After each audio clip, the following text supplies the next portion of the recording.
Assalamualaikum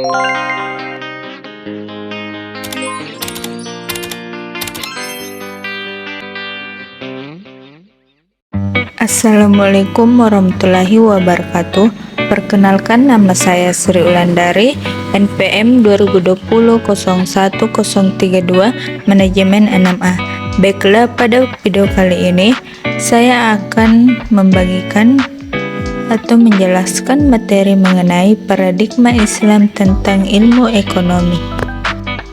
Adapun topik pembahasannya yaitu yang pertama, teori-teori ilmu ekonomi, dan yang kedua, ayat Al-Quran dan hadis yang relevan. Teori-teori ilmu ekonomi. Teori ilmu ekonomi secara umum. Yang pertama, teori permintaan dan penawaran. Yang kedua, teori produksi dan biaya. Yang ketiga, teori perilaku konsumen. Yang keempat, teori pertumbuhan ekonomi. Yang kelima, teori keuangan publik. Selanjutnya, teori perdagangan internasional, teori perusahaan, dan teori ekonomi makro dan mikro. Sedangkan teori ilmu ekonomi dalam Islam, yang pertama, prinsip keadilan dan keseimbangan, prinsip larangan riba, prinsip larangan gharar dan maisir, prinsip kepemilikan dan penggunaan yang bertanggung jawab, prinsip kesejahteraan sosial, prinsip ekonomi syariah, dan yang terakhir, prinsip keberlanjutan lingkungan. Pembahasan yang kedua yaitu ayat Al-Quran dan hadis yang relevan. Terdapat dua ayat.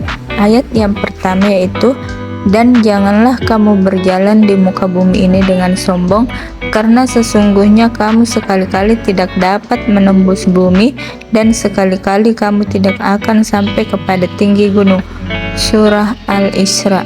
Ayat ini mengingatkan manusia untuk tidak sombong dalam kekayaan dan kemampuan mereka, serta untuk tidak berperilaku berlebihan dalam pengeluaran. Dan ayat yang kedua yaitu berbunyi, "Dan janganlah kamu serahkan hartamu kepada orang-orang yang belum sempurna akalnya, dan berilah mereka nafkah dengan mengeluarkan sebahagian daripada hartamu dan pakaianmu yang baik. Katakanlah kepada mereka perkataan yang baik." Surah An-Nisa. Ayat ini memberikan petunjuk tentang pentingnya memberikan nafkah yang wajar kepada mereka yang membutuhkan, serta memberikan pengeluaran yang bertanggung jawab. Ada 3 hadis yang relevan, yaitu hadis yang pertama, Rasulullah Shallallahu Alaihi Wasallam bersabda, "Sebaik-baik urusan adalah yang paling murah, yang paling mudah dan ringan." Hadis riwayat Bukhari. Hadis ini menunjukkan pentingnya efisiensi dan kesederhanaan dalam urusan ekonomi, serta menghindari pemborosan dan pembebanan yang berlebihan. Hadis yang kedua yaitu, Rasulullah Shallallahu Alaihi Wasallam bersabda, "Dosa pertama yang akan ditanyakan kepada manusia pada hari kiamat adalah mengenai darah."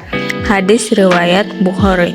Hadis ini menekankan pentingnya menghormati hak milik orang lain, termasuk hak ekonomi, dan menghindari perbuatan yang merugikan orang lain dalam transaksi ekonomi.